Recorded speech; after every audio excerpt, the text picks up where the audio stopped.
Assalamualaikum warahmatullahi wabarakatuh. Saya Reza Hazika binti Muhammad Jeffrey 2019277214 dari kelas AC 110-3I. Saya Kaisar Aisyah binti Muhammad Karosa dari kelas AC 113I 01943782. Hai, Assalamualaikum. Okey, nama saya Aunia Amira binti Asmadi dari kelas AC 1103I, nombor pelajar 2019297252. Hai, Assalamualaikum. Nama saya Nur Wahida binti Ahmad Lini daripada AC 110-3I, bernombor pelajar 2019686818. Kami dari kumpulan 1 akan membentangkan tentang konsep pemilikan dalam perekonomian Islam. Adakah anda tahu apakah itu pemilikan?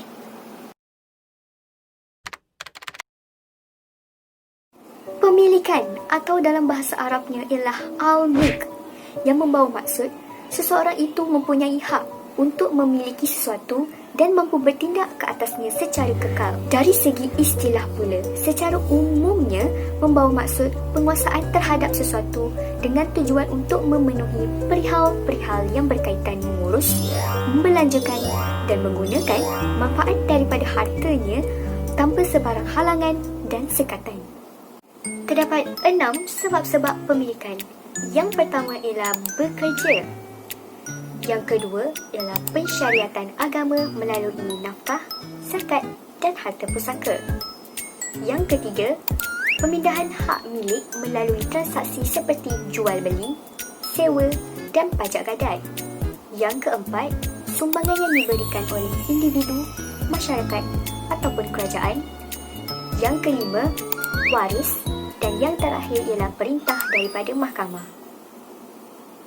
2, 3, kucing berlari. Lari-lari, terjumpa lipat. Untuk pengetahuan saudara dan saudari, pemilikan terbahagi kepada 2 jenis. Pemilikan sempurna atau mid-term yang membawa maksud pemilikan yang membenarkan pemilik untuk menguruskan hartanya secara serta-merta dan faedah yang terhasil daripadanya adalah milik kepada pemilik harta tersebut. Terdapat 4 ciri-ciri pemilikan sempurna. Yang pertama, pemilik mempunyai kuasa veto terhadap harta miliknya tanpa ada batasan.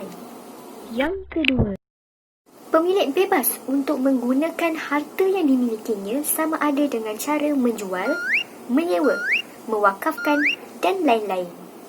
Yang ketiga, jika berlaku sebarang kerosakan pada harta yang dimiliki oleh pemilik, tiada sebarang ganti rugi yang akan dikenakan. Yang keempat, pemilik mempunyai hak yang kekal terhadap harta yang dimilikinya dan harta tersebut tidak boleh dicuri maupun dirampas.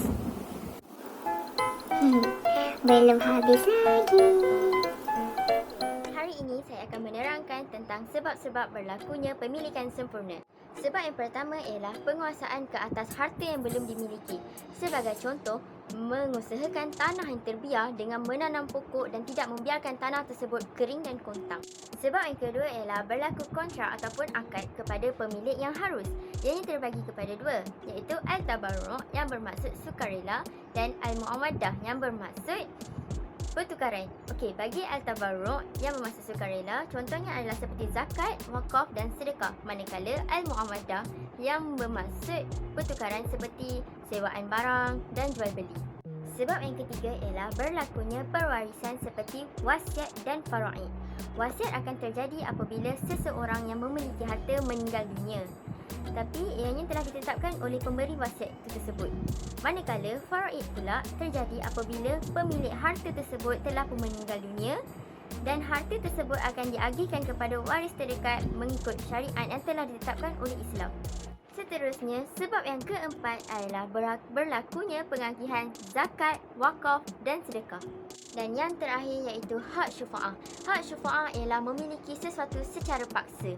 Sebagai contoh, dalam perniagaan rakan kongsi, apabila salah seorang daripada rakan kongsinya ingin menjual hak yang dimiliki bersama namun tidak mendapat persetujuan daripada rakan kongsinya yang lain, maka rakan kongsinya berhak untuk memiliki hak yang hendak dijual dengan syarat dia perlu membayar jumlah yang sama seperti rakan kongsinya bayar. Maka dia berhak sepenuhnya ke atas hak tersebut. Seterusnya ialah pemilikan tidak sempurna. Pemilikan tidak sempurna atau dikenali sebagai min al-naqis bermaksud seseorang itu hanya mampu memiliki fizikal harta ataupun manfaat harta tersebut sahaja. Seterusnya ialah ciri-ciri pemilikan tidak sempurna. Yang pertama ialah pemilik hanya memiliki harta tersebut pada satu masa dan tempat yang tertentu sahaja. Yang kedua, pemilik tidak mempunyai hak untuk memiliki harta tersebut. Yang ketiga, pemilik bertanggungjawab untuk menjaga harta tersebut dengan baik. Dan yang terakhir ialah harta tersebut hendaklah dipulangkan kepada pemilik asalnya jika sudah tamat tempoh yang telah ditetapkan. Baiklah, kita masuk kepada pemilikan tidak sempurna yang seterusnya iaitu pemilikan mi al-manfa'ah. Okey, maksud kepada pemilikan mi al-manfa'ah ni ialah hak untuk memilikan harta secara peribadi. Secara amnya, harta yang ditetapkan penggunaannya terhadap seseorang individu atas sebab-sebab yang tertentu. Dan individu tersebut juga berhak untuk memilikan harta tersebut walaupun secara dasarnya harta tersebut bukan miliknya. Baiklah, seterusnya kita masuk kepada ciri-ciri pemilikan mi al-manfa'ah. Yang pertama, pemilikan ini terbahagi pada 3 kategori iaitu cara, masa dan tempat untuk memilikan harta tersebut. Sebagai contoh, Ali memberi pinjam keretanya kepada Ahmad. Maka Ali berhak untuk menentukan cara, masa dan tempat untuk Ahmad menggunakan keretanya. Yang kedua, pemilikan ini tidak akan diwarisi oleh mana-mana individu lain dan sekiranya individu yang menggunakan harta tersebut telah meninggal dunia, maka harta tersebut tidak boleh diwarisi oleh ahli keluarganya dan dengan sendirinya akan tamat tempoh hak pemilikan manfaat itu. Yang ketiga, pemilik manfaat ini akan dianggap sebagai pemegang amanah, maka individu tersebut perlulah bertanggungjawab untuk menjaga harta tersebut. Kerosakan yang tidak disengajakan adalah tidak mengapa, tetapi kerosakan yang disengajakan atas kecuaian individu tersebut perlulah dibayar ganti rugi kepada tuan harta tersebut. Akhir sekali, yang keempat, pemilik manfaat ini perlulah menanggung segala perbelanjaan untuk menggunakan harta tersebut selagi mana harta tersebut berada di bawah jagaannya. Sebagai contoh, Siti memberi pinjam keretanya kepada Aina, maka Aina perlulah menanggung segala perbelanjaan untuk menggunakan kereta tersebut. Baiklah, seterusnya kita masuk kepada sebab-sebab pemilikan mi al-manfa'ah. Terdapat 5. Yang pertama, kebenaran. Yang kedua, pinjaman. Yang ketiga, sewaan. Yang keempat, wakaf bersyarat. Dan yang kelima, wasiat bersyarat.